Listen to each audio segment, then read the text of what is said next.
Emotions, भावुकता की कोई जगह नहीं होती। हम बात कर रहे हैं कोवैक्सीन की। भारत बायोटेक और Indian council of medical research ने महीनों की मेहनत के बाद इस वैक्सीन को कोरोना के खिलाफ बनाया।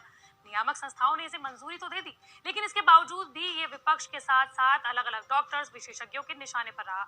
एम्स के डायरेक्टर डॉक्टर रणदीप गुलेरिया ने इसे कभी बैकअप वैक्सीन कहा, तो सीरम इंस्टीट्यूट ऑफ इंडिया के सीईओ अदर पूनावाला ने इसे पानी वाली वैक्सीन कह दिया।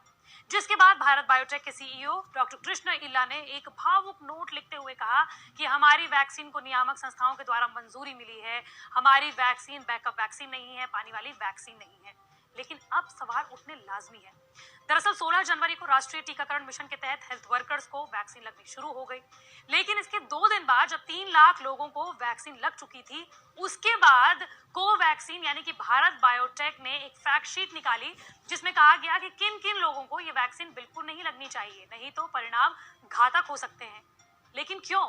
जब 3 लाख लोगों को वैक्सीन लग चुकी थी, उसके बाद कोवैक्सीन को ये फैक्ट शीट क्यों निकालनी पड़ी, बताएंगे इस वीडियो में। नमस्कार, मैं हूं आपके साथ श्रेया बहुगुणा और आप देख रहे हैं न्यूज़ तक। कुछ समय पहले तक सरकार ने आधिकारिक बयान देते हुए कोवैक्सीन के बारे में कहा था कि जिन लोगों की रोग प्रतिरोधक क्षमता अच्छी नहीं है, वो लोग भी वैक्सीन ले सकते हैं। हालांकि उस वक्त ये समझा जा रहा था कि जो कैंसर पेशेंट कीमोथेरेपी लेते हैं, किडनी से संबंधित बीमारियों वाले लोग जो डायलिसिस पर हैं, या फिर एड्स के पेशेंट, उन पर ये वैक्सीन कम प्रभावी होगी। लेकिन अब भारत बायोटेक ने जो फैक्ट शीट जारी की है, उसमें ऐसे लोगों को वैक्सीन लेने से सख्त मना किया है। और भी कौन कौन से लोगों को इसमें शामिल किया गया है, आपको वो जान लेना चाहिए। भारत बायोटेक ने ब्लीडिंग डिसऑर्डर वाले लोगों को वैक्सीन लगवाने से बचने की सलाह दी है। इसके अलावा वो लोग जो गंभीर रूप से बीमार हैं, यानी कि कैंसर पेशेंट, डायलिसिस वाले पेशेंट, या फिर एड्स, HIV वाले पेशेंट, या फिर जिन्हें बुखार है या किसी तरह की एलर्जी का इतिहास है, गर्भवती महिलाएं हैं, या फिर वो महिलाएं जो अपने बच्चों को दूध पिलाती हैं, उन्हें भी टीका लगवाने से दूरी बनाए रखने के लिए कहा गया है।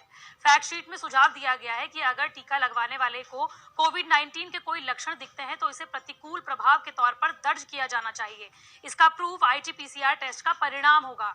डॉक्टर्स का कहना है कि जिस तरीके से पूरे देश भर में वैक्सीन लगाने के बाद प्रतिकूल यानी कि साइड इफेक्ट सामने आ रहे हैं, उसके बाद भारत बायोटेक और Indian council of medical research ने ये कड़ा कदम उठाते हुए कोवैक्सीन पर फैक्ट शीट जारी की है। लेकिन सवाल अभी भी वहीं का वहीं है कि जब तीसरे चरण के ट्रायल के नतीजे तो किस तरीके से नियामक संस्थाओं ने इसे मंजूरी दे दी, और जब 3 लाख लोगों को वैक्सीन लग चुकी थी, उसके बाद कोवैक्सीन ने इस तरह का फैक्ट शीट जारी क्यों किया। आपको बता दें कि इसमें कुछ गंभीर साइड इफेक्ट जिसके बाद आपको हॉस्पिटल जाने की सलाह दी गई है, वो भी बताया गया है, और इसके साथ साथ जो थोड़े नर्म साइड इफेक्ट हैं उसके बारे में भी बताया गया है। तो इसमें गंभीर कौन से हैं, आपको वो जान लेना चाहिए। भारत बायोटेक ने इसमें साफ कहा है कि कोई भी अगर आपको गंभीर एलर्जिक रिएक्शन हो तो ये ऐसा दुर्लभ होता है, लेकिन अगर आपको एलर्जी है, सांस लेने में तकलीफ हो रही है, चेहरे और गले में सूजन है, दिल की धड़कनें तेज हो रही हैं, पूरे शरीर पर चकत्ते पड़ जाएं या फिर कमजोरी महसूस करें, तो आप सभी लोगों को हॉस्पिटल चले जाना चाहिए।